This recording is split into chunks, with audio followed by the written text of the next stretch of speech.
Mike O'Mara Radio Entertainment. You can listen to The Mike O'Mara Show at MikeO'MaraShow.com. Let's get started. It's The Mike O'Mara Show. Mike O'Mara. To be honest with you, hi, Oscar Santana. Sorry. Rob Spiewak. And now here's Mike. That's my hand cue today. Okay. Let's do that. Tight. Just that. Like them all, bam, bam, bam. So I did not expect to see Rob in studio today because I thought you guys were getting some sort of horrible winter event up there. The winter event continues. It continues. On the homepage today, we'll have an update on Texas for our Texas friends down there, which is relatively good news, which is okay. But I thought, what is the current state of affairs? Is it the rain-snow line again? Yeah, in, it was DC, which it always is? Like a donut. My car was glazed this morning, and it got better as I got closer to the city. But as I parked, snow began. Do you have any vehicles in your garage? No, there's too much crap in my garage because all of Well, Julia's... do you need it? Well, we have to store it because remember, Julia is supposed to have an apartment right now, and she does not. So you're storing her stuff in your There's garage? furniture in our garage, yes. And so I would put the furniture on the driveway, but it probably wouldn't wear well. When she moves out, will you have room for an automobile in Yes, there? and we have kept an automobile in the garage before, but it's not in the cards right now. My garage, Rob, is so challenged. Why? It's like just as soon as we get it organized. Do you remember the incident of the water main break? Yes. I literally was throwing stuff around in the garage, and in this speedy life we live, I have not gotten back to. I rearranged some of the bicycles that had been knocked over, but does this make me white trash? We've got a little rule in the community here that you can't put. We got a huge entryway to the house, okay, which we didn't have at our old house. Yes, and it's perfect. For just putting a bike or two in there. Right. Yeah. And we're not allowed to. And we had them out there, and somebody ratted us out. And I just think you mean like a porch? Yeah, it's like a front porch. Yeah. It's a front porch. Okay, well, then why can't you keep your bike out there? We're not allowed. It's a homeowners association. We're not allowed. Oh. That's Stupid rule. But I'm thinking... What about a fence of bikes, made out of bikes? That's Manassas. That's Manassas. Okay, sorry. And that was an artist. That was an artist. I don't know about that. I think she was. I think she was a... Art is in the eye of the beholder, and that, to me, looked kind of like the set of Sanford and Son. No, I think that she had them painted the same color in Manassas. Yeah, I thought that was artistic. Yeah, you can paint dog poop too. I mean, you hated it? I hated it. I thought it was stupid. Why did you think it was stupid? I didn't like. It's a fence made out of bicycles. Also, maybe we just didn't know that the heart of culture. There's cities like Paris, New York. Some may say Manassas. New York, I don't London, know. Paris, Munich. Everybody talk about pop music. Talk about pop music. Do you know the artist of that song, Mike? Muzak or something like that? M. Simply the letter M. M. Okay. M. All right. Very good. But 80s, I didn't like correct? No, 79, I think. But Can I you didn't find like it? Yeah. Because I think we need to, when we talk about songs like this, now that our audience is skewed a little bit younger, and there are people that have no memory of the one-hit wonders of the 80s. They might know the songs that were made popular on classic rock because that endures that format. But on the 80s, Top 40 radio on the 80s, which we played a lot of it, songs like this are probably forever forgotten, you know. I would love to do a bonus show about one-hit wonders of the 80s. Because there's hey everybody. Great Power 105 WAVA. How you doing? I'm Mike O'Mara. I'll be your host for this afternoon. Did I step on it? No, you actually now you nailed got it. Right and there. Mike, if you wanted to grab the LP, I can see the info here. This is on K-Tel's Starflight album, available in stores. Oh, you walked over the start. Start it again. You talked over the whole Well, no, you record. did. You hit the original. Yeah, but intro. I want to hear they're two posts. Want Two to hear posts, music. Rob. You know that. Yeah, it's a fabulous day in Washington. Listen, might want to put the extra galoshes on if you're heading outside. It's going to be a chance of snow today, and also maybe sleet, freezing rain, warm temperatures, cold temperatures. Who knows? Yeah, that's right. It's pop music by the group M. Do you remember Two posts. Nice. the disc jockey Uncle Johnny? Yeah, Johnny, Uncle Johnny with his Kiana shirts on. His silk shirts. He did a parody record in the 80s called Slush Turtles. And it was to this song. Instead of pop, pop, pop music, it was slush, slush, slush turtles. And they were mythical creatures that lived in the slush on the streets of D.C. I forget sometimes that you were a radiophile. So if you were listening to Uncle Johnny, and I listened to Uncle Johnny when I was in college, that means you were like 8 or 9 or 10 listening to Uncle Johnny on Q107. 4th grade. So that would put me 9 or 10 years old. So that's pop music. Yeah, that's pop music right there. But it was Uncle Johnny.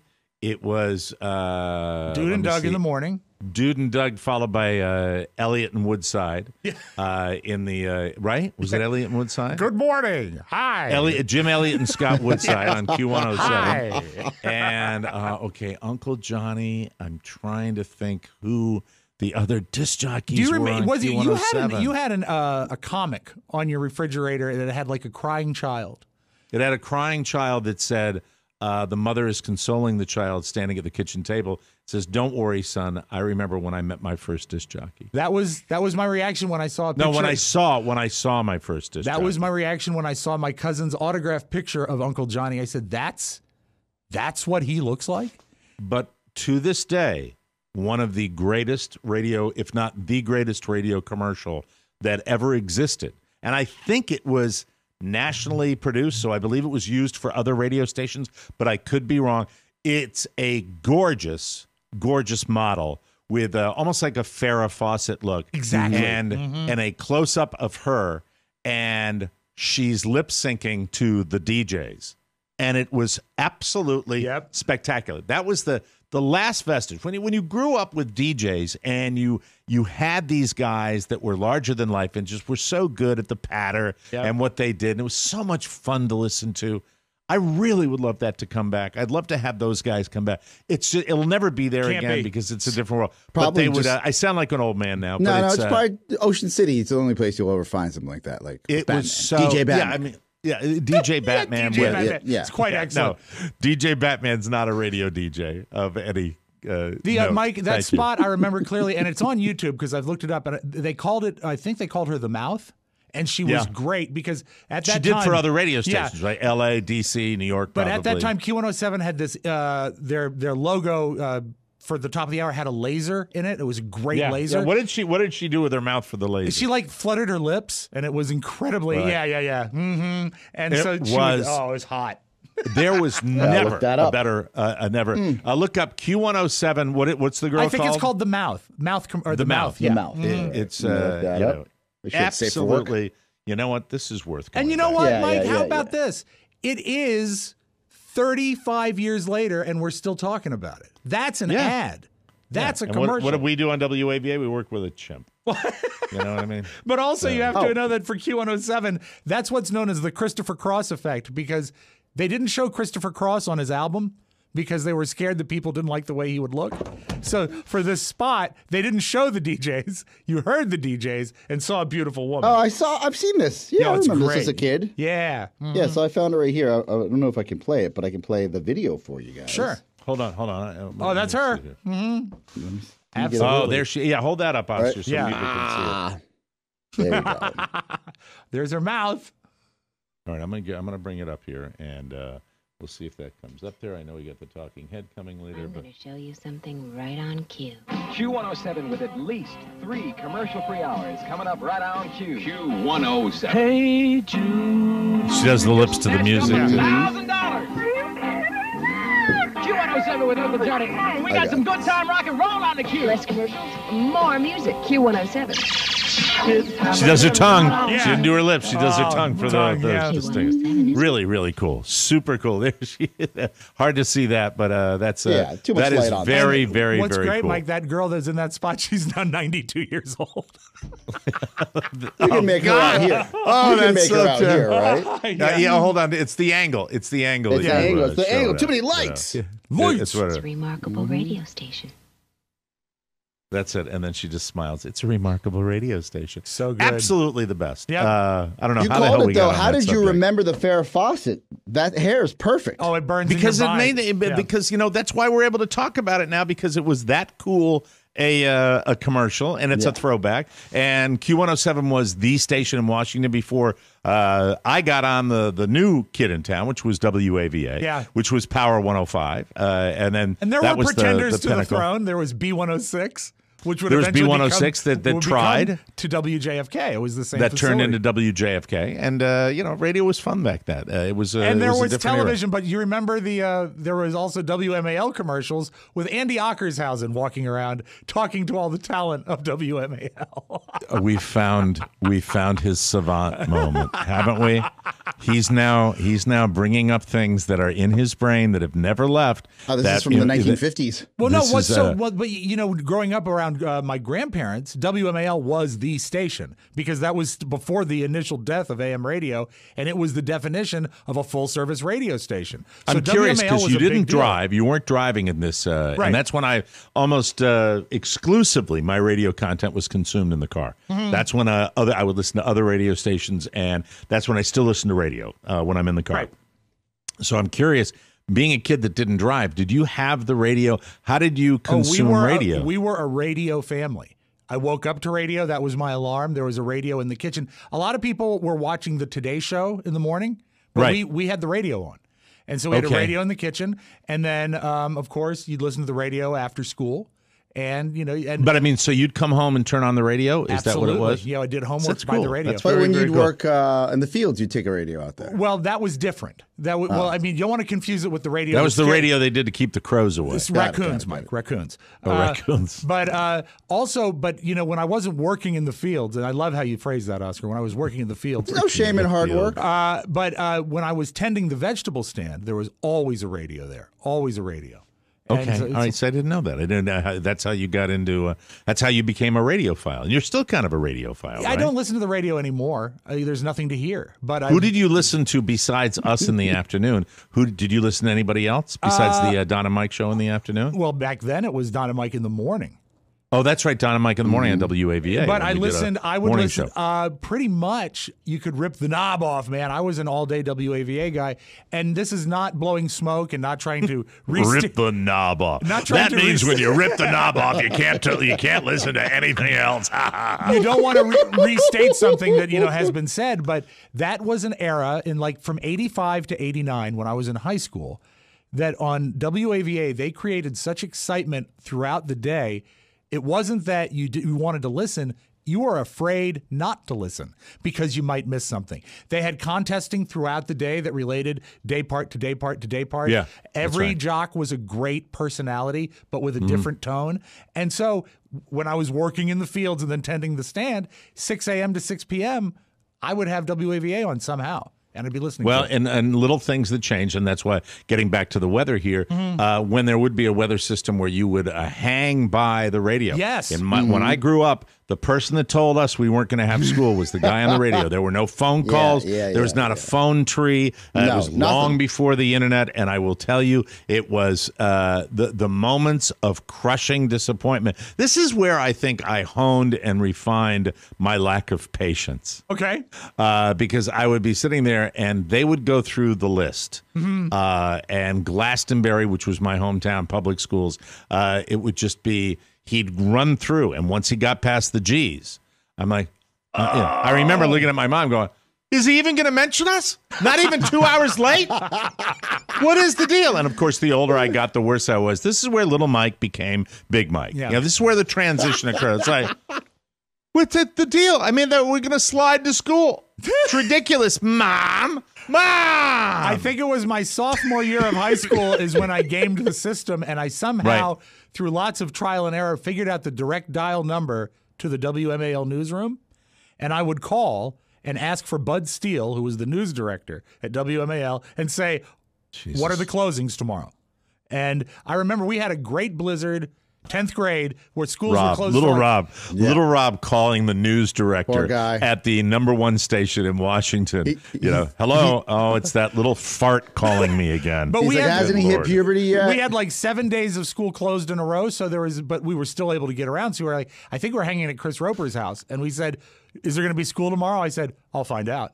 And I took a landline phone, and called WMAL. No school tomorrow in Fairfax County. I said, "Thank you, bud." He'd get on with you. Yes, so did you do it? How much did you do it, Karen? Because you were the kind of kid I think that really liked school, probably, right? Yeah, I like to not go to school. Okay, so you didn't mind a snow day, but you really just wanted to talk to the radio personality. That was part of it, but also there was the efficiency of it, not having to wait till the next morning to hear the announcement, because they weren't doing the pre-announcements like they do now. Now, it happens at 5:30 at night. You get a text and a phone call and an email from Wade all at the same time. Yeah. So, by the way, for the people that, speaking of schools, participated in the Kids Heart Health Challenge, my kid, his school was one of the top, if not the top one in the state, raising money, almost $30,000 for the Heart Association, and I think that deserves a round of applause. And he was number 3 in his class for raising money, and I just think that's really, really special, and it's just kind of cool. We were looking at the chart today of what schools, and there he was. We salute, and they saluted everybody, but they salute our top money raisers, and there he was, and very curious about that. And you learn very very soon about the personality of a kid. And I said, okay, there are a couple of people that did really, really well, but you're number 3, and he knew that he wasn't number 1, and just he handles that stuff better than a lot of kids would. And what did he say? What did he say? He How said, do you know? "Sorry that your listeners are so cheap."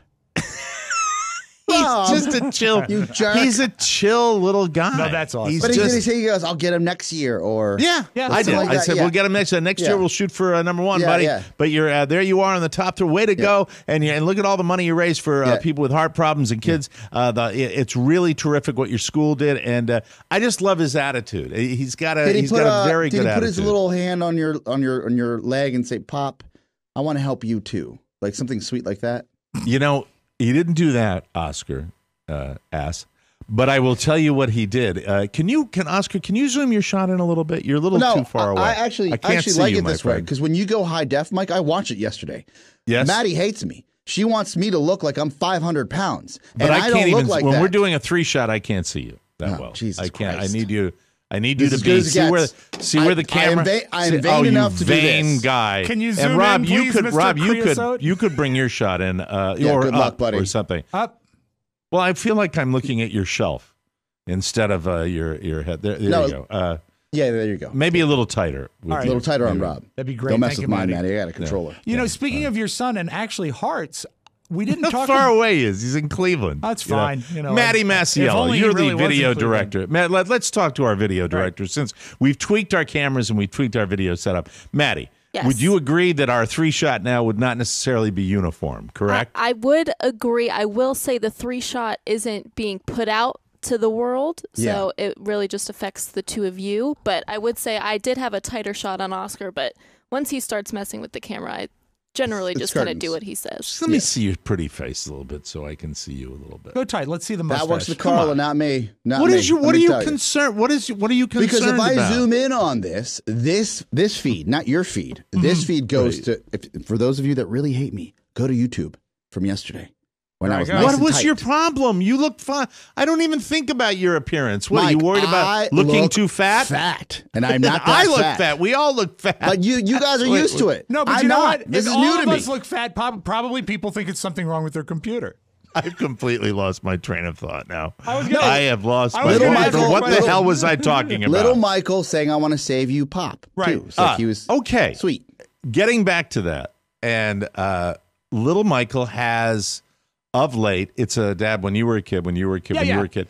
And he's also aware of, and it's sad for me, of being in the age group and being the age difference between Michael and me and mommy and daddy. Right. But I have to say, and with the passing of Rush Limbaugh, at 70 years of age. I don't think that I'm alone in perceiving that as an early demise for someone that was going to rock and roll with with his job. And I'm sure for fans of him, even though I certainly did not like his show or his politics, but the people that did, I'm sure perceived that not as an old man passing away, but a guy maybe in the prime. And I think that has changed and made me feel good. I really think when I'm Rush Limbaugh's age, knock on wood, without any major health issues, that I will, the guys I hang out with that have the 7 in front of their age are, to me, not what they were 20, 30 years ago. Right. Now, there are exceptions to the rule. I think there are professional old people around, but I don't feel like I'm a 61-year-old guy. That's what I want to hear. That's I do great. not feel that way. I don't feel that. that way. I don't feel that way at all. My passion is still my passion about everything else that I do. I think there are physical things that I could probably list like any old guy, but I really don't think of that. And then I think of the guys that I hang out with that have a 7 in front of their name that are ridiculous. They're a guy that I said, I get it all the time. I said, "You're how old?" And it's very, I hate when people say it's the new 50, but I do think 70 is the new 50. I really do. I really think probably so. the new 50. 70's pushing it. What is 50? I would introduce you to my guys, and I would tell you, just get down here and see what they... My dad is 80, and he's traveling around the world still. Yeah, well, he's escaping is what he's doing. That is true. Well, and of course... You've got the family meeting, too, this weekend. Oh, yeah. Which, it's so strange that we have to deal with this. I was just joking around. Does it hang heavy in the air? I don't want to make a list of things I want from my dad. I don't want anything. I want him to live, right? Get the record player. All right, we got you for an hour because he's got to go pick up his brother at the airport. I want to do this. I want to break, and then what's that? What's that hum? Is that my hum? Don't have a hum on our end. None hum here. Oh, my God, I got a hum. We have none hum. Gone. I know what it is. That's it. Sorry, people. I'm a professional broadcaster. Of course you are. We have a talking head. I want to take a break. Head. All right. I want to bring in the talking head, and then after we have our talking head, I want to delve into the Oscar family estate meeting. Yes. And Pueblo more fun meeting, Mike. We call them Pueblos. Oh, so that's right. We're gonna we'll do the homepage, then the talking head, right? Oh, the homepage. Okay. Yeah. I mean, It's up to you, Mike. You can do It's up whatever to you you. I want. just want to make sure. I don't know. We'll figure it out. We'll do something when we come back. Excellent. Hit the music. All right. Very good. We'll be right back, ladies and gentlemen, on the Mike O'Mara Show. Oscar, it is your father. I listen to The Mike Show. The Mike Show! And then The Mike Show. there was a segment on The Mike Show where you talked about me dying in the list you gave me. I am disappointed in you. Am I your payaso? Which means, am I your clown? Am I your clown, right, in Spanish? Am I your clown? Yeah. Oh, my God. And it sounds worse in Spanish. Yeah, payaso. Like I'm a clown, I amuse you. Your brother's being pushy. Tell him to back off. Say hello to my little friend. Don't be un payaso. The TMOS bonus show is an extra uncensored hour of La Diversión every week. Order a subscription today by clicking the banner at MikeO'MaraShow.com, and you'll have a plethora of the Mike Bonus Show. Payaso. Welcome back to the Mike O'Mara Show, everybody. We will do our talking head, Rob Spiewak. Okay, so, very good. I know you arranged that, and that's got to be done the right way. Let me get him out. Think about this. Thanks to the lowest mortgage rates in history, the median price of a single-family home is up 15%. That surpasses the peak from the last property boom in 2005. And you know what Mike says about that? Glad I sold my house when I did. Duh. Whether you want to tap into house too, so it washes. I did. Yeah, I did. Yes. Whether you want to tap into your home's equity, it's not about me. No, it's about the sponsor. Yes. Whether you want to tap into your home's equity to pay off debt, refinance, and lose your PMI, or just shorten your loan term without chasing your payment, now is the time to call my friend Mark Livingstone and his wonderful team. I want to speak to one of the team members right now. Joanna, please call me this weekend. Joanna, we have addressed that problem. Joanna from Cornerstone First Financial. This is great. Please call Mike this weekend. I'd like to hear your happy voice. Oscar, this is called narrowcasting. Yep. He's getting his mortgage business done Joanna, during the mortgage spot. It has been a while since we spoke. Joanna, this is Herb. This is Herb Welch. Joanna, can you please call me? How's that? You want to? What? Were you late on that card? All right. Anyway, sorry. You were my mortgage analyst. What does that say to you? Ollie. They can beat any. They can beat anything. Yes. Including a disc jockey. They can beat any mortgage offer. Call them now, 202-625-1221, or click cornerstonefirst.com. Send the folks at Cornerstone your most recent mortgage statement for a free comprehensive proposal and see how much money they can save you. With 20 years in the business, they're great. Cornerstone First Financial, you're going to love. They got a AAA rating with the Better Business Bureau, and I always say rating. They have a AAA rating. All right. This is likely going to be the last time you ever need to refinance because the rates are so low. Make sure you're working with the good people at Cornerstone First Financial. You're going to love them. Cornerstone First Financial, 202-625-1221. Personal attention from application to closing. All right, let's bring in our talking head right now, ladies and gentlemen. This is another very intelligent listener. I give you Dr. Greg Rader. Greg is a 33-year listener. Hello? 33. Are we all set? There he is. Yeah. Who hails from beautiful Fairfax Station. That's a pretty little town. Beautiful. In the Commonwealth of Virginia. Now living in Richmond. Go Rams. Greg is married 16 years to Laurel, who is a reading specialist teacher. He has a son, Emmett, a daughter, Annie, and 2 5-month-old puppies, Autumn and Ollie. Ollie, we were just talking about Ollie with the other. He discovered the show when a friend of his said he had to watch a new summertime fill-in show that was replacing Mike Hammer. That's what we replaced in the summertime. The Primetime Video Zoo. Yuck. Anyway, sadly, he never saw the PTVZ. That's what we called it in the biz, Mike. Is that what you called it? But it did inspire him to check out the radio show, and he's been with us ever since. His first radio memory of the show involves the Bangles and cheese. He went to James Madison University, class of 99, and got his master's in 01. He earned a doctorate in social psychology from a very prestigious university, UNC Chapel Hill. That's the brainy corridor down there in North Carolina. He currently works, certainly used his degree in banking as a data analyst. Nice. The password is overqualified. Yes, it made his doctorate a very expensive piece of framed paper and not much else. He has an association with Colonel Colburn. I'd love to hear about that. And he has a very opinionated mother. He credits the show with getting him through open heart surgery and the passing of his father. Wow.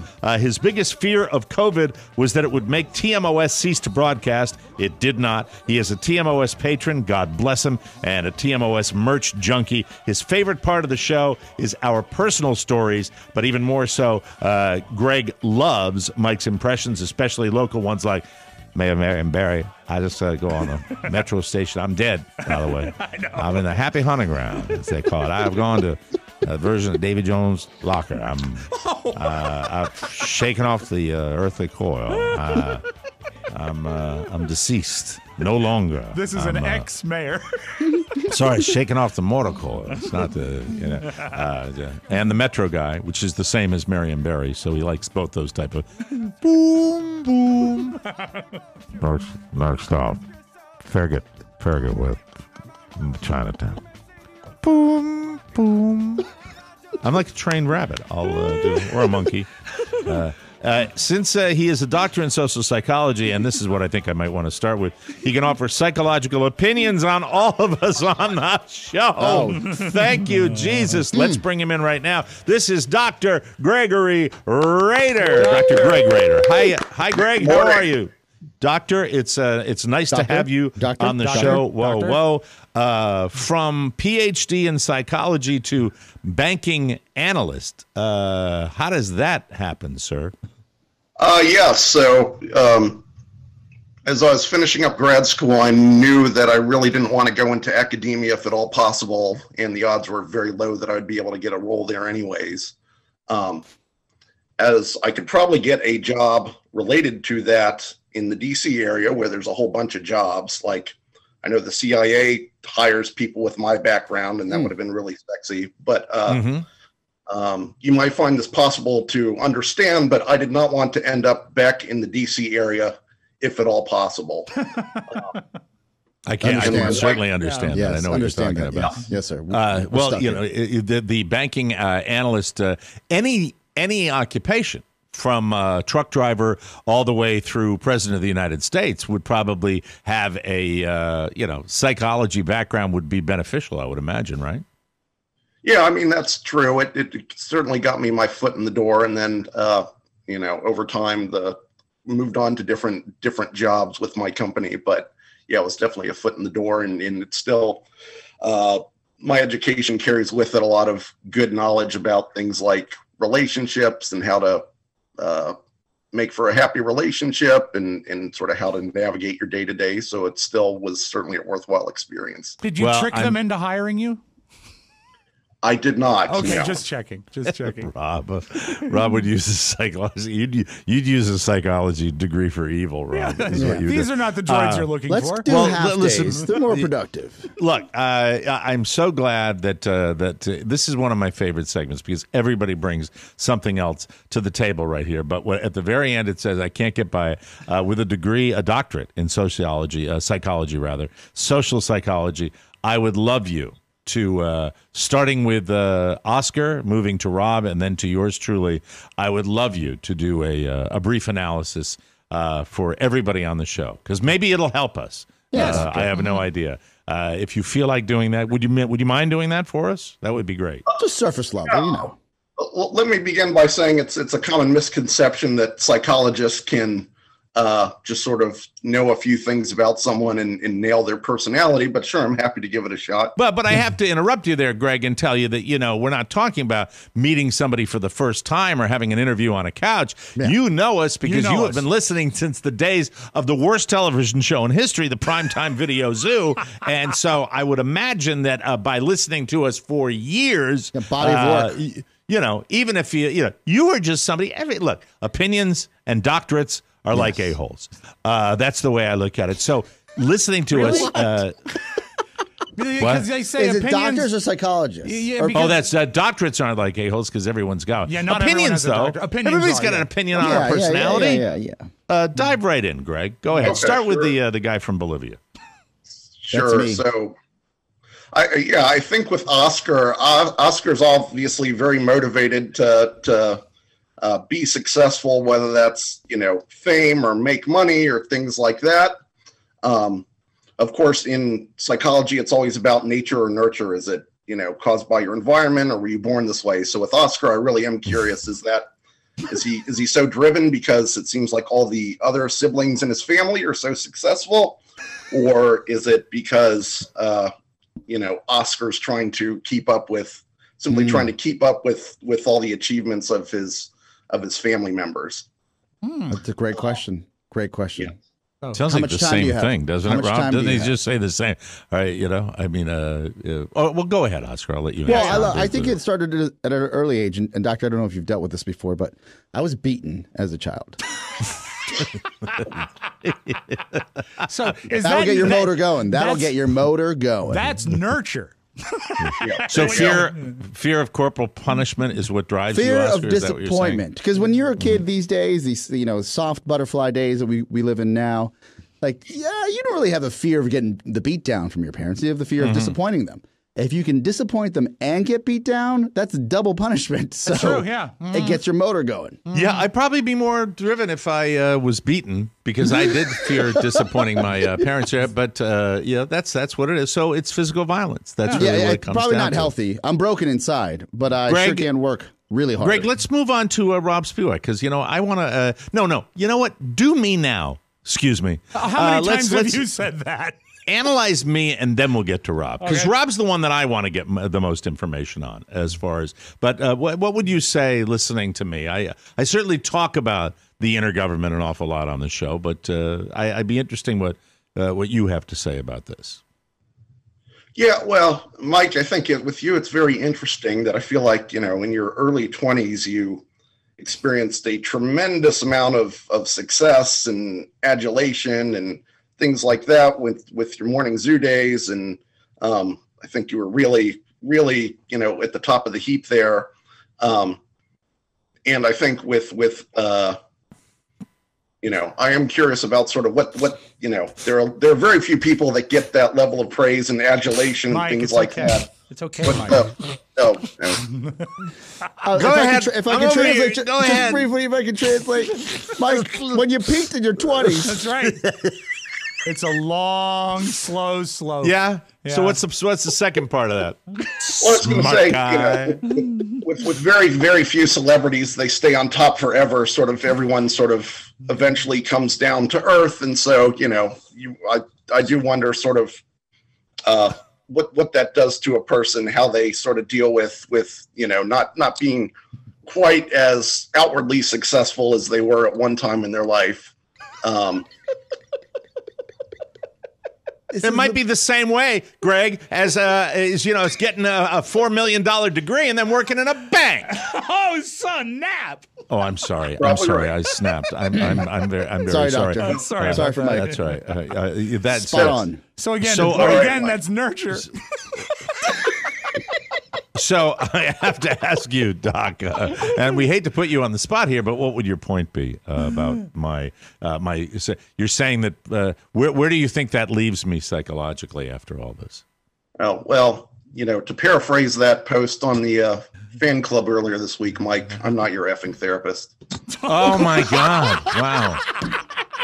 Well, all right, let's move on. And after that, you dick, Mike. If time is of the issue, we don't have to do me. I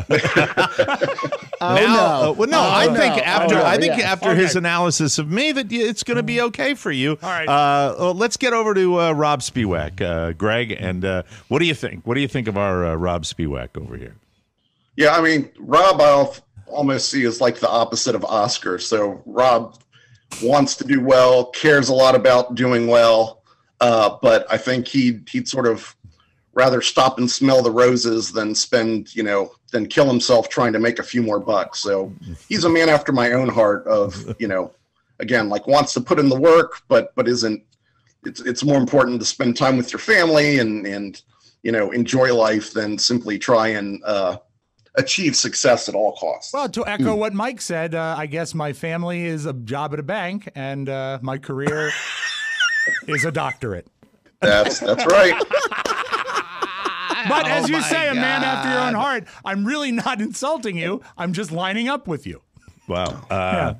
Yeah. Well, He's that was spot on. Yeah, you know what? I think it's really based on those, those profiles of all of us, Greg. I think it's pretty good that you're still a bank analyst. Yeah, I think you're right. What is your association with Colonel Colburn? How do you know Colonel Colburn? Yes, so he was my private instructor throughout high school, where I was. What was that, Rob? I just said, look out. What? Stop it, There Rob. used to be. Doctor, There used to be. Don't let him There used to be a movie on Cinemax called Private School. Yeah. I'm just saying. Show us on the picture. No, stop it. Michael's laughing harder than anybody now. Yeah. So, what instrument? What instrument did you play? I was a euphonium player, just like. Oh, you play the euphonium. I did. I've not picked it up in 25 years or so, but yeah, what is I did. A euphonium? At that time. It's a brass instrument, right? Yeah, it's like a French horn. Okay, it's a bigger French horn. All right? Is that what a euphonium? I always ask Colonel Colburn on it. Smaller tuba is how I would describe it. Smaller tuba. Okay. Did I capture the sound of the euphonium, Greg? Sure did. Yep. Nice. Thank you. And your opinion, and congratulations on being class of 99 from JMU, James Madison. That's exciting. What about your opinionated mother? Why did you, during your pre-interview, why did you mention that? So she used to absolutely hate the Don and Mike show. She would refer to it as that sick show. I actually have a memory of my mother driving me to a private lesson with Colonel Colburn, and I had the Don and Mike show in the background, and you guys were discussing something like whether thongs should be worn inside or outside the butt crack or something like shock jock like that. Yes. And I remember my mother just saying, "Oh, we are not listening to this," and feebly turning the knob off. So was she opinionated in other areas of your life? Is your mom still with you, Greg? She is. She's extremely opinionated about certain subjects, but I'd rather not vent some of those publicly right now. I will say that she thought the world of Colonel Colburn. Oh. So, I was thrilled when to discover that you were BFFs with him, to be able to go to her and say, like, does this mean you respect Mike more, or do you respect Colonel Colburn less? She never gave me an answer to that. You know what's interesting, Greg, is that I really believe you're being sincere with all these insults to me personally, and I think that anybody that would come into a meeting situation with Colonel Colburn, how could you not revere the guy? The guy's just such a class act. Yes. He is pure class. The way he lives his life, the way we communicate, and we go back and forth online a lot during the course of a year. And we also try, almost every year to get together with the Colburns, and that got screwed up with COVID, and I'm bummed about that because we had a meeting plan where we were going to go up to Quebec City, Canada in the summertime. Weren't able to do that. Weren't able to go see them they have a new place up in Vermont. And by the way, his wife, Nancy, I revere her as well. She's just such a spectacular human being. So it's cool that you had contact with them. All right. Well, as far as you and your association with the show, you and listening, what is your favorite part besides the impressions and all that? Why do you continue? Because we don't do as many impressions as we do. Right. You like the personal stories, and how do you feel about the rants and the raves, Greg? Great question. When I have a full melt, because I've been dealing with a lot of introspection on that. And do you like the idea of implementing the new alarm if I bitch too much, which I did even yesterday to Oscar when Oscar pissed me off. You got very close. It was about to trip. But I almost did. Caught myself because I knew the alarm was there and I didn't want to hear it. Right. What's your take on that, Greg? Yeah, I don't mind the bitching too much, and I'll say that as you've said many times, this show can be like therapy to you. It can be very cathartic. Right. And so if you need to get stuff off your chest, if that keeps you happy and keeps the show going, I'm fine with that. All right. Hell yeah. It's and is there anybody, or I know we mentioned your kids before, anything you want to say before we let you go? Anybody you want to greet, or anything? Any message for our TMOS family before we say farewell to the good doctor? Yeah, I'll say, Mom, now I am on that sick show. And then Rob, if Julia needs anything while she's at VCU, I'm only a 20-minute drive away. If you ever want to go to King's Dominion, I'm only a 10-minute drive away. So that's awesome. Thank you, All right. I think I got a picture of you, pal. All right, very good. Okay, that's good. Thank you very much. Okay, another mobber on the show. I wonder how he got through. Thank you, Greg. We appreciate it. Thanks for coming on the show. I love you guys so much. God bless you, my friend. Thank you. Thank you very much. We appreciate that. That's right. That's Greg Rader, Dr. Greg Rader, and we will take a break. When we come back on the Mike O'Mara Show, we will be delving into the estate planning for Oscar's dad right here on the Mike O'Mara Show. Let's open up the audio vault for today. Take it away, Rob. Who is the captain now? Oh, dear. Digital. Oh, no. Dumpster. Digital. Fun is the best thing to have. Dumpster. The Digital Dumpster. Audio oddities and digital diversions. Don't miss the Digital Dumpster every day on the Mike O'Mara Show. Digital Dumpster. Double D. The double D. Hey, welcome back to the Mike O'Mara Show. And seriously, thanks to Greg Rader. I love the Talking Heads. And that guy was a absolute skilled ball buster. I'm not sure, and I probably never will know whether he intended to do that or anything like that. And hold on. It was like a roast, Mike. It was like a roast. Yeah, a little bit. Yeah. Before we even knew it was a roast. Absolutely. This portion of the Mike O'Mara Show brought to you by Stamps.com. Going to the post office, probably not how you want to spend your time, people. That's why I recommend mailing and shipping online at Stamps.com. Stamps.com allows you to mail and ship anytime, anywhere right from your computer. You can send letters, you can ship packages, and you pay a lot less with discounted rates from USPS and UPS and more. With Stamps.com, you get discounts up to 40% off post office rates and up to 62% off UPS shipping rates. It's no wonder nearly 1 million small businesses already use Stamps.com, just like us. Stop wasting time going to the post office and go to Stamps.com instead. There is absolutely no risk, and with the promo code TMOS, you get a special offer that includes a 4-week trial plus free postage and a digital scale and no long-term commitments or contracts. Just go to Stamps.com, click on the microphone at the top of the homepage, and type in TMOS. That's Stamps.com, promo code TMOS. Stamps.com. Never go to the post office again, people. Welcome back to the show. Oscar's got to beat feet out of here in about 5 or 6 minutes, but I did want to touch on this weekend. Your brother Jose, you're picking him up at the airport a little later on, just about an hour from now, and I'm very curious as to what's going to... By the way, is the weather okay? Is he going to be able to make it into town today and everything? Is everything going to be all right? My wife is... My wife. He's supposed to get in at 9:05. Looks like he'll be in at 9:25 now. Just 20-minute delay. Not too bad. I think that they've had enough time to pre-treat the runways. It's not so cold that a salted runway is going to freeze. Yeah. So I think he's going to be all right. By the way, did you have any trouble getting into work today? It was a little bit. It was a little slippery getting out of the neighborhood. Side streets are bad, but the toll road's dry. So it's fine. Okay. Yeah. All right. The roads are dry. Dry. That's from the Jane Austen movie Sense and Sensibility. The roads were dry. Miss Ashwood, I will and always, my heart will and always has been yours. Oh. I'm sorry. I just had to do that. Why do they say the roads are dry in that? Is there a blizzard? Because he was coming from. I'm glad that you asked. He was coming from.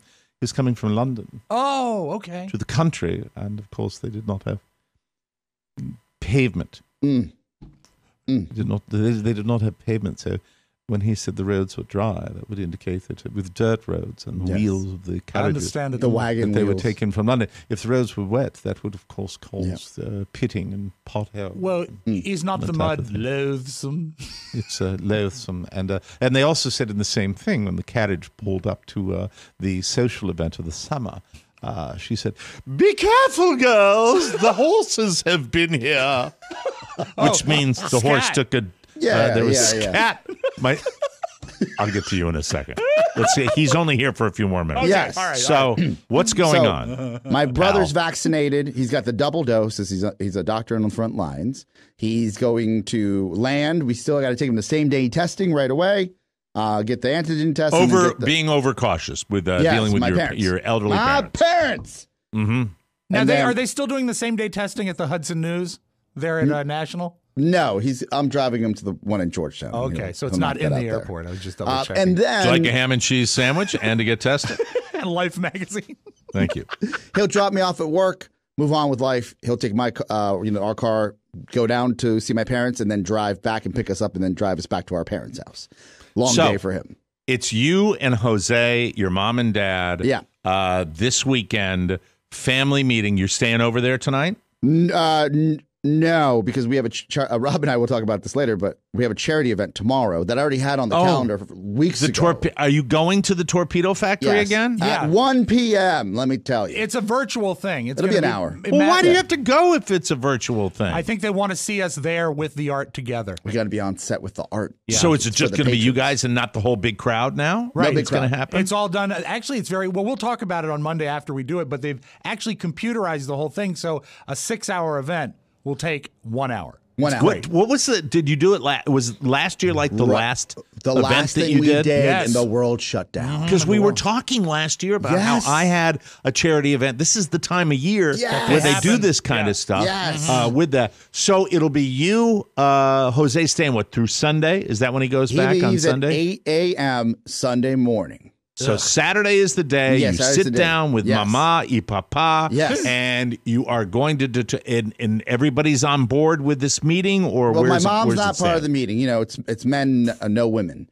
So my sister stays in L.A. I don't think she even cares what's going on. Buttons. My brother and I and my father will go into my father's study, and my father will probably read some sort of Festivus decree of how much he hates us. And then is his study all dark wood? Oh, yeah. It's like you've been there. Yeah, absolutely. I thought so. And then at that point, we will go through what I thought we went through years ago, which was a living will. And that was signed. I remember doing this 55, like when he was 55, double nickels when I was a kid, right? Sitting at his desk and him laying out everything that was there. I guess what my brother wants to do now that he's older and knows a thing or two about a thing or two is make sure everything is nice and tight. So can I ask you one last question? Yes. Because I would be the whole purpose of this. Really, I have to confess something. Is just to me know what you want. What do I want? The overwhelming success of both your brother, and I'm talking financial success. Of your brother and your sister. And you, I think, have been remarkably successful in a field to get on the radio to start with. To have a show on the radio that involves your English personality. English as my second language, Mike. As English is your second language is a second tier of success. Yes. To get a master's degree, an MBA, a master's of business administration is even. So I consider you successful. But financially, we have always discussed our struggles and what goes on. We've got my a runway, question Mike. to you: with the estate. And I'm sure your father has amassed, living in Olney for all those years, a few shekels in the bank. Do you feel cheapskate, my father. Parsimonious. Known cheapskate, but the money's got to go somewhere, correct? If it was for the World Book, he'd pay for it. Anything for school, he'd pay for it. So he spent his money in the right places. But there is, I would assume there is somewhat of a nest egg. Would that be correct? Oh, yeah. There has to be. There is no need to buy the brand name cereal. Okay, thank you. Britannica is a ripoff. We can deal with this on Monday. Why not? Is there, as far as you know, any kind of pecking order based on need with the children? Oh, see, I've never. My sister has said, "Well, you're probably going to get the house," and because they live in California, why would they want a house in Olney, right? Right. And then my brother's you more certainly like, could use the house. I mean, I'll take a house. I'm not going to lie about that, but I'll take a house. My mom still I'll take lives. this pile of bricks. What a bitchy shack. Okay, the house, but your mom's still a young woman. My mom's still there, so she's in the way, right? So we're gonna. I mean, she can live there. So kind of you. She can remain. She's fine. My mom can have whatever she wants. All right, really? I know you're on a time. I could do this. Could be a fine. 35 minutes. It's fine. We're good. I have to ask you this, Oscar. Okay, so that the house may be going to you. No, at some point. Won't, because we already broached this on the phone with my brother because he's getting ahead of the game because that's what he does as an anesthesiologist. He plans it out. He said, "Look, the house 3-way split.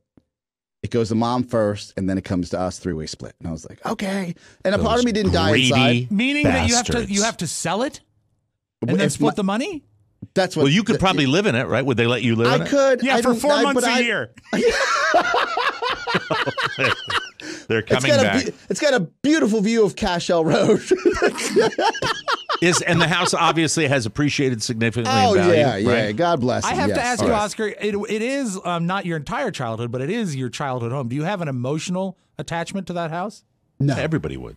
You don't? Really? No. Because I moved in when we were in high school. My dad, still, much like I'm doing to Shannon, my dad made us stay in a townhouse that was too small for everybody for years before he decided to buy something bigger.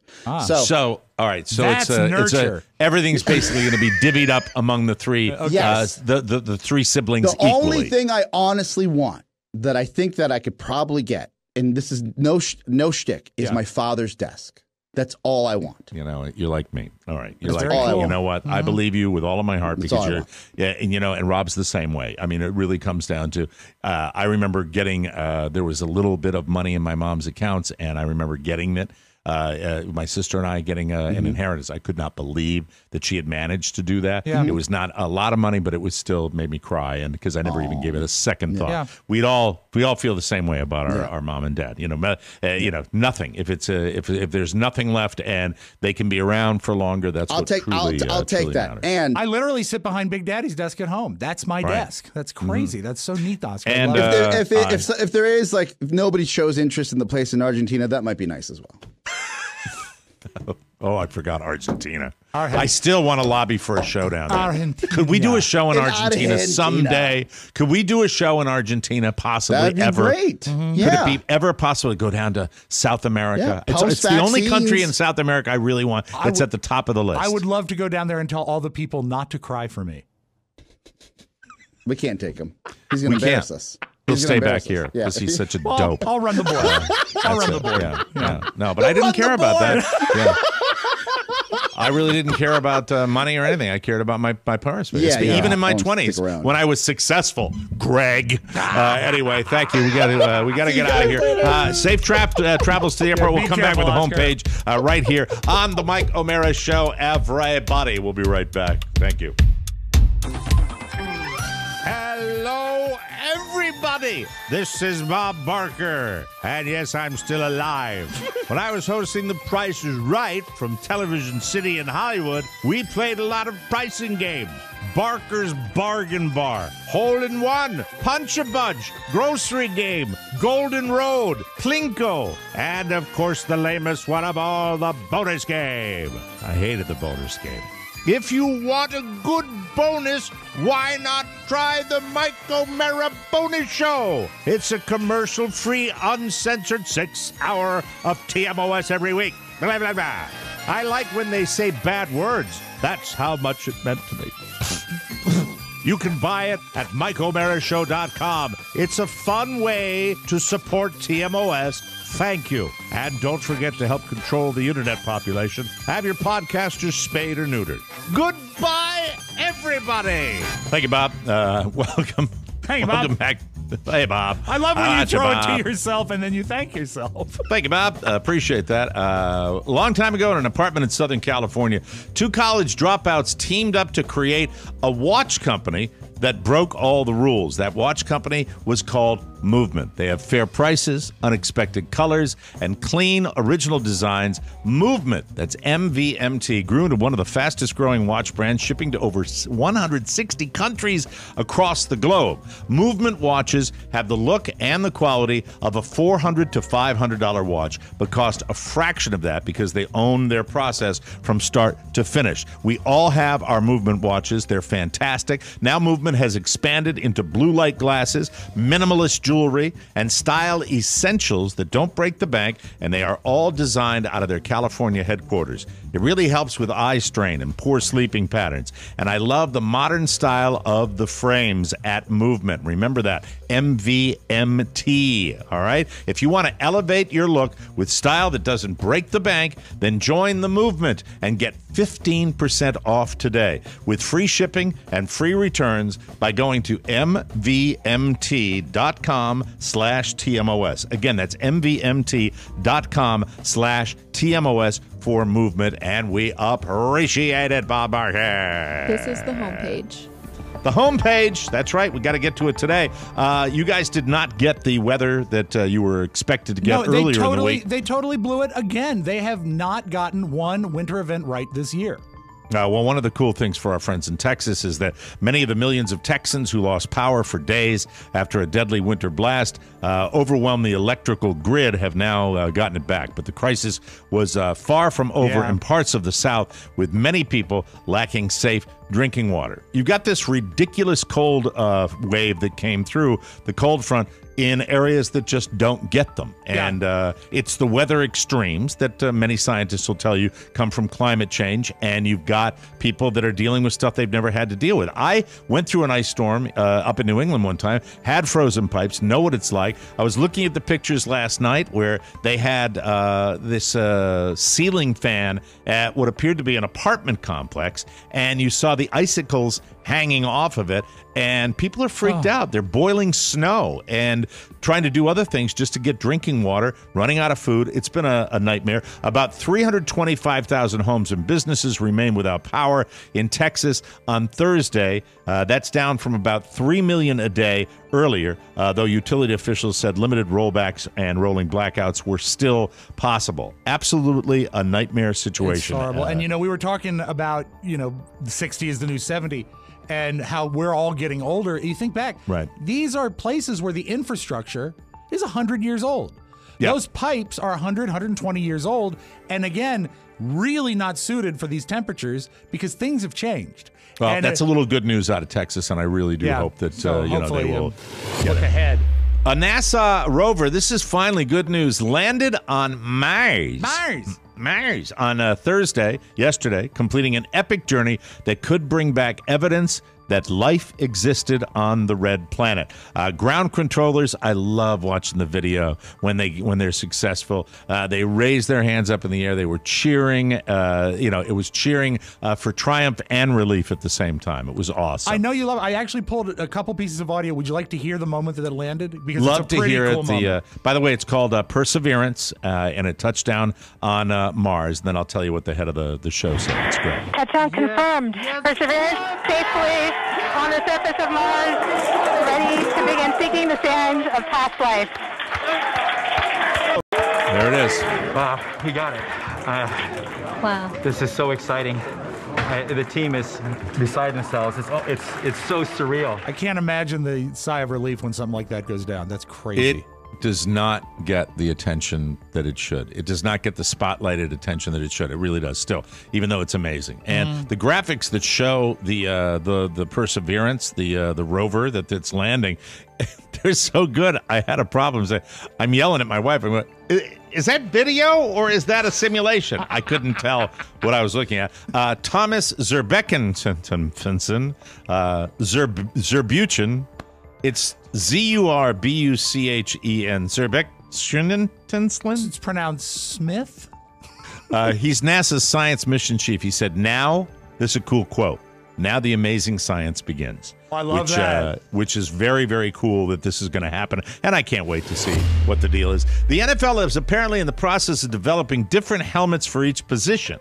And the first one is undergoing testing right now. It was built specifically for offensive and defensive linemen and provides additional support in the front where they tend to collide the most. It looks a little different, but I'm picturing a big bulb on the front of the helmet. They've designed a helmet also for owner Robert Kraft that also has extra support in the front. That's based on him saying, now the front. Exactly. It looks a little different, but they're not reinventing the wheel. The company that made it says the extra support in the front area of the helmet adds about 6 ounces of weight, but other than that, it's the same as the helmets used by all NFL players. And after having that audio on the show yesterday about concussion protocol, I'm glad that they're doing that. Yeah. All right, here are celebrities. There's a list of, I got 6 or 7 of them right here that had minor tweaks to their names. And I based it on celebrities that might, matter. Okay. Not all of them, but here we go. Meryl Streep was born Mary Streep. Her father nicknamed her Meryl, and initially she hated it and wanted to be called Patty or Kathy. Emma Stone was born Emily Stone. Okay. Tia Leone was born Tia Pantaleone. That's so good. Why are you changing your name? Hey, I work at a store. I work in a men's department, just a specific area. My name is Vito Pantaleone. Come on over. Trying a new pair of slacks. Barbara Streisand was born Barbara Streisand. I never paid attention to this. She dropped one of the A's. Did you know that? Yeah, that was when she was trying to be so hip and vogue in the 60s. She became from Barbara to Barbara. Barbara, Barbra. Exactly. Mm-hmm. All right. Oprah Winfrey was born Orpah. I'm not lying. This is the truth. No, that can't be true. Orpah Winfrey. Her name evolved into Oprah because people didn't know how to pronounce Orpah. But Oprah's not that common either. I mean, it's just, I think that might be a typo somewhere along the way. It says that people didn't know how to pronounce her name. She changed it to Oprah. Jennifer Aniston was Jennifer Anastasakis. I didn't know she was Greek. Oh, you know who her godfather is? Is Telly Savalas. Okay, so she's got the Greek background. This is a big stretch.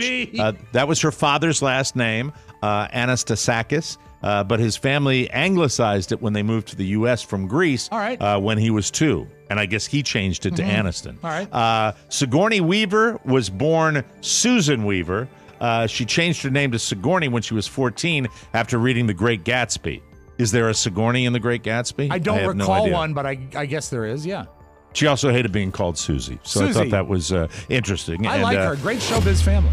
More movie news for you. Cameron Diaz has not done a movie. This is amazing when you think about it. Since 2014. Really? And I'm a huge fan of hers. You probably shouldn't expect her acting hiatus to end anytime soon. She is busy working on her organic wine business and raising her 1-year-old daughter. She said, quote, "Will I ever make a movie again? I'm not looking to, but will I? I don't know. I have no idea. Never say never, but I couldn't imagine having to be on a movie set that takes 14 hours, 16 hours of my day away from my child." So I don't think we'll see Cameron Diaz anytime soon. Good, it's obviously she's got her priorities in place, but that's sad because she's fun to look at on the screen. And, well, yeah, there's something about Mary. She will always live on for that. And I think Bad Teacher was right around one of the last movies. That's a good one too. And The Mask, fantastic. of course, The Mask. And now a little something, Rob Spiewak. Yes. There's a 26-year-old guy named Kyle Weiss in Vero Beach, Florida, and on Wednesday afternoon he was parking his Kia. No, he was parked in his Kia. Okay. In a Walmart parking lot. Well, but before you proceed, Mike, I just want you to. You've set the table with a Walmart parking lot in Vero Beach, Florida. Yeah. Just so we know where we're at. Well, he was getting it on with himself. And his windows were open. A woman saw him in the car, called the cops. When they got there, Kyle did get out of the car. Good. And according to the police report, it says Kyle, the officer said, "I noticed that he had an obvious..." Okay, understood. He had an obvious Ron Burgundy protruding in his shorts. That's a quote from the police report. Kyle eventually admitted what he was doing, and his excuses were he didn't know anyone could see him. And now, when you're in a car and you're doing that, and he was lonely because his ex-girlfriend is in Colorado. He was arrested for exposure of sexual organs and disorderly conduct. But he did bring his shopping cart back to the cart corral. That's nice. Nice going, Kyle. We will take a break and we will come back with the final audio vault of the week right here on the Mike O'Mara Show, everybody. For your consideration. Brie, American, Gouda, mild cheddar, Camembert, Provolone, Baby Bell, Parmesan, Mascarpone, Burrata, Feta, Ricotta, Gruyere, Asiago, Gorgonzola, Havarti, Monterey Jack, Stilton, Swiss, Fontina, Pecorino Romano, and Buffalo mozzarella. She didn't name all of the cheeses, but she named enough of the cheeses. She's Madeline Masiello, the queen of cheese, only on the Mike O'Mara Show. And she also knows her way around a video production, and she's doing a great job, so our hats off to Maddie. Welcome back to the Mike O'Mara Show, brought to you by Harry's. You know, between quality or a fair price, sometimes you have to choose. Let me tell you about Harry's. They give you award-winning blades at factory direct prices. And for a limited time, my favorite razor in the whole world, Harry's, is offering their starter set plus a free body wash for just $3 at harrys.com/TMOS. $3! That's all, $3. Nobody Harry's delivers a close, comfortable shave at a fair price. Harry's team combined a simple ergonomic design with 5 sharp blades. Harry's German factory is one of the select few manufacturers in the world that have mastered the technology to create a Gothic arch. That's the gold standard for razor blade grinding. They stand behind the quality of their blades so much that they have a 100% money-back guarantee at harrys.com. And by the way, I've told you this for years that I use everything from Harry's. Yes. I use the shave gel, which is spectacular. The best, I use the body wash. I love the stuff. It's fantastic. You will too. You're going to love it. And remember, limited time, Harry's has this exclusive offer. You get a Harry's starter set and a free body wash for just $3 at harrys.com/TMOS. That, my friends, is over a $16 value for just $3. You get a 5-blade razor, weighted handle, foaming shave gel, travel cover, and travel-size body wash. It's an incredible deal, so act fast while supplies last. Go to harrys.com/TMOS to redeem your offer, and you are going to love it. All right, let's get our new sound out here. There we go. Oh, it's the Open Double it D. up. The Double D, the digital dumpster with Rob Spiewak, the last one of the week. Take it away, Robbie. Before we close the door on the Mars rover landing,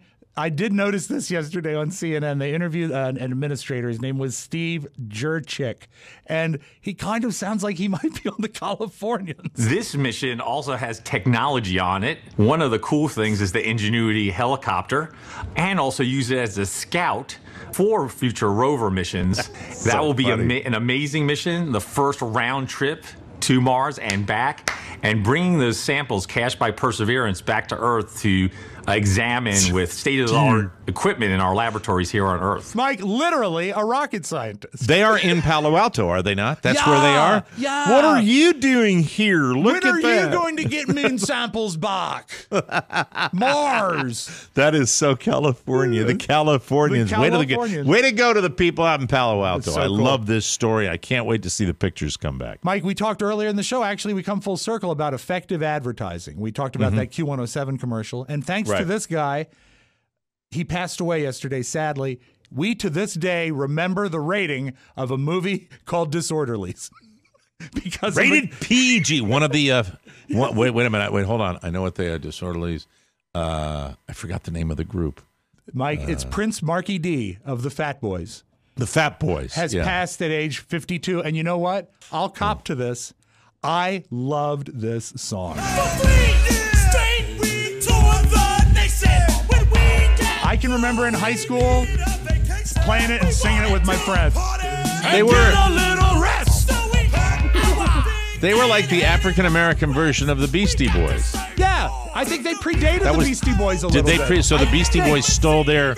Sort of, I'd love to know that because it's obviously the same sound. Yeah. You know? Well, what the Fat Boys did, they were good at glomming on to a white group and allowing them to cross over. They did it with the Beach Boys, and they also, although not a white guy, they did a crossover with Chubby Checker with the Twist. So they marketed themselves very well, and they made a movie. Of course, Disorderlies. Disorderlies. Rated PG. Now you think you're having a bad day. Yeah. Let's say you live in Alaska and you still have an outhouse. That's not great to begin with. But you go out that there. can be dangerous in certain times of the year. It can be because there are sometimes access holes to the outhouse, I guess, for cleaning. And what had gotten into the outhouse was a bear. Sat down on the toilet seat and something just immediately bit me in the butt. I'm like, okay, I'm going to open the lid and look. And I take the headlamp and I grab the lid of the toilet seat and I lift it up. And right there, right at the level of the toilet seat, like maybe an inch or two below, is a gigantic bear face looking right back up at me. It felt like just a single, puncture. Maybe it wasn't even a bite. Like, it might have been a swipe with his claw, potentially. I mean, I'm definitely going to look down in the hole next time. That's the whole tape. Wait a minute. So I'm thinking outhouse. I'm thinking the idea of... An outhouse is basically a wooden structure that is structured over a hole in the ground. But this one had an access hole covered by rocks on the outside, I guess, for eventual cleaning. And the bear had gotten in via this outside access hole. And when the woman sat So it down, didn't crawl into the outhouse and go down through the hole. Right. Hey, boo-boo. Oh, my God. So it's very dangerous in Alaska, that breed. They're called shit-eating grizzlies. They're very, that's nasty. Well, I would imagine if he was stuck in there, he'd be pretty pissed off, too, with that. But that's nasty. Actually, it was a brown bear. A brown bear. Yum. That's, Sorry about that. Fantastic. All right. Hated music. Do you have any bands that you just outwardly hate? You know I hate Luke Bryan, but do you have any ones that you hate? You're not going to like this at all. That's fine. The Moody Blues. I cannot. Oh, that's right. Stand You do the Moody hate Blues. the Moody Blues. That's right. Yeah. You've banned them from the show. I do not like the Moody And Blues. one of my favorite bands. You love the Moody I Blues. do. I've seen them in concert. You 6 or like 7 bread. times. You love bread. I like bread. I don't know. I can't tell you. Maybe you could tell me. I can't tell you why it is. I think because I think you perceive them as taking themselves too musically serious. For a band. And they do. They're over the top, and they did some stuff, especially in the early 70s, that's pretty trippy and heady stuff, but they're still a great band. Downers. I found that it's downer music. It can be. It can be. Usually side B of their LPs are pretty down. Side A can be all right. I'm a big fan. My mom was a huge fan, and I think that's What is your probably least favorite band, really? Well, I hate Pink Floyd. I cannot do Pink Floyd. Ugh, please. You want to know another one since Yeah. we're on the subject? Yeah. The Steve Miller Band. Is that because they were overplayed? Overplayed, maybe. Yeah. During the 80s when I was playing the hits. I think that Steve Miller has the best Steve Miller stuff is the stuff you don't hear a lot. We're pissing a lot of people off right now, by the way. Let there are a lot die. of Floyd fans out there, and I think we both agree, and this can button the whole subject up, that we both can agree that we do not like Jimmy Buffett music. Oh, the worst. Lazy. Don't care for Jimmy Buffett. That's the tip in lazy. But Mike, there's a website called Best Life, and they don't. This is what makes me like this. They don't say how it is, but they say we have statistically proven the most hated bands in current pop music. They don't say how they proved it. They just say they did. At number 3, Creed. Number 3? The third most hated band based on statistics. No way. No, I mean, as much as I do not, first of all, I don't have a big love affair with Creed, but there's just no way this would be the most hated band. It's not also, a bad band. The thing about it is that that Arms Wide Open song was a hit when Julia was a baby. And I think it's a good record. Yeah. So this always made me cry. Okay, they say the number 2. I think you might agree with this one. Number 2 most hated band, Limp Bizkit.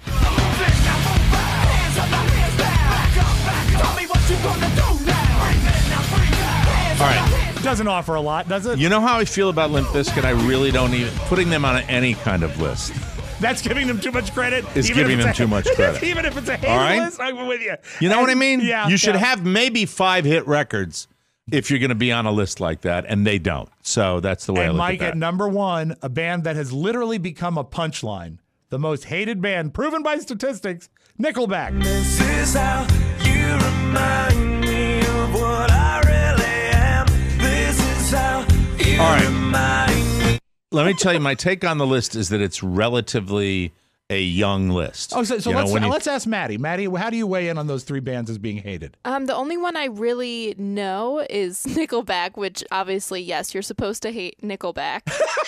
Well, you know what? I don't really have a dog in that fight, Maddie, but when I hear Nickelback, it's no stretch at all for me to hate them. Yeah. Yeah, no. None whatsoever. Very easy to hate. I don't really know Creed, and then Limp Bizkit. I've heard the name, but I don't know their music. Yeah, wow. Limp Bizkit doesn't belong on any list as far as I'm concerned. All right. But, what we're hoping for, we're hoping for retro, and I think they should have gone back further with bands that are hated. I think there are people that hate ABBA. Believe it or not, with all the movie success and all that, there is a subset of people that hate that. Limp Bizkit, really? I mean, I don't know what they were doing. I think a lot of people until recently hated the Bee Gees, and I think they've had a resurgence and a new appreciation for what they've done. But yeah, if you go through not by me, never. Well, Mike, by the way, you look great in that white suit today. Thank you very much. Now, the music that works, and I love this, and please, people, don't send me these. I see them. You don't need to say, but a clever mashup is something I love. And I know that sometimes you appreciate them as well. Yeah, I do. Eminem and ELO, the Electric Light Orchestra, you wouldn't think that Lose Yourself and Mr. Blue Sky work together. This is everything you ever wanted. In one moment. Did you capture? Just let it slip. Yo. His palms are sweaty, knees weak, arms are heavy. There's vomit on his sweater already. Mom's spaghetti, he's nervous, but on the surface he looks calm and ready to drop bombs. But he keeps on forgetting what he wrote down. The whole crowd goes so loud, he opens his mouth, but the words won't come out. Snap back to reality, oh, there goes gravity. His whole back to these ropes. The only problem is it makes the rap too happy. It takes a while, but then when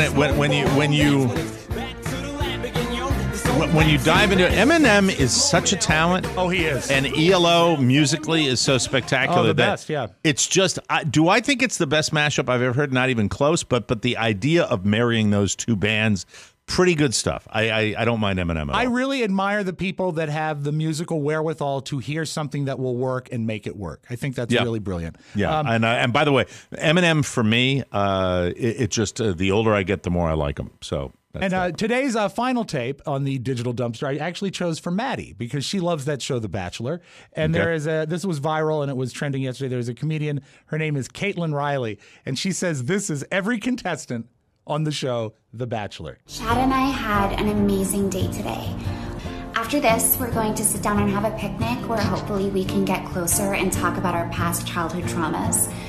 I really feel like today's the day I finally share with him. I almost died when I was 13 after my pet horse tried to trample me to death.